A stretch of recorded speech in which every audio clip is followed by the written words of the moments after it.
Sa fa eto amin'ity toerana ity no manomonako ny fiadanana. Zany teny zany no mety ny zanakam-pielezana miarahaba ny fiangonana manontolo eto Andalavato. Nahatratra zao ivotao Jobily zao dia Jobily fahadimy amby roapolo mizato taona ny fiangonana eto Andalavato. Ao ihany koa ny ray aman-dreny pastor izay tarihan'ny prohevitry ny Spawn. Isaoranareo ray aman-dreny pastor isany nanatanteraka izao fotoam-pavahana maraina izao vao voninahitry'Andriamanitra. Ao ihany koa misaotra an'ireo komisiona ny Jobily.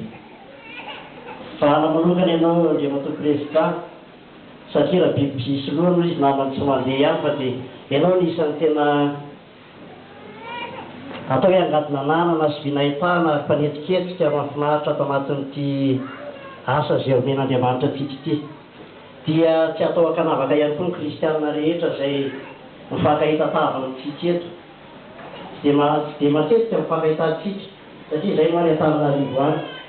Mety ao miara-mianatra sekolalahady ao miara-manao korala dia mifankahita ohatr'izao dia mahafinaritra ery no mifankahita. Ny tenan'Andriamanitra izay diko teo hoe amboary ny trano tonga vaovao aho fa hakasitrahako izany fa eto amin'ity toerana ity no anomonako ny fiadanana. Amin'ny zavatra hita maso izay ampanaovan'Andriamanitra antsika zany, fa ao ihany koa amin'ny hita maso izay fanoloran-tena angatan'Andriamanitra antsika isan'andro. Mitady fanavaozana ny fanarahantsika an'Andriamanitra. Ary izany fanavaozana izany dia aseho miarihary amin'ny asa izay miandry antsika satria ny asa tokoa ny babolombelona finoana.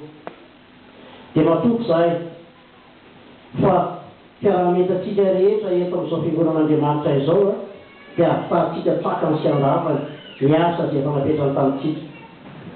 Tonga teto ny zanakam-pielezana tamin'ny Jobily mpankatana dia nampanantena fa handray anjara mavitrika amin'ny asa izay atao anatin'ny fiangonana atao anatin'ny tempolin'Andriamanitra ato.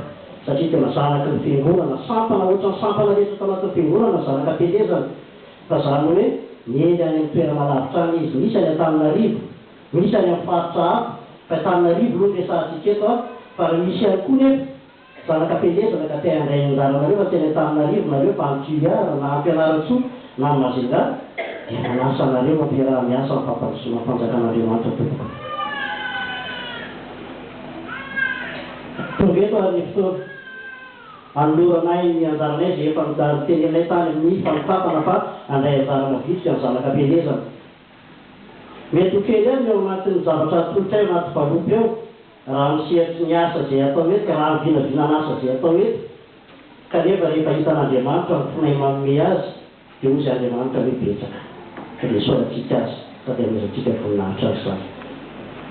Dia manolotra am-pitiavana ampanajana izay anjara ezaka vita zanakam-pielezana tokoa izay vita fa tsy zany koa tsy midika fa mbola hijanona amin'ny fiaraha-miasa fa raha misy fiaraha-miasa tokony mbola atao mbola manao zanakam-pielezana mba ho voninahitran'Andriamanitra dia n'Andriamanitra ny ihany misaotra sy midera ary milaza sy ny voninahitra sy mpanazatra amin'ny fanodrina ka mahazo mandrakizay.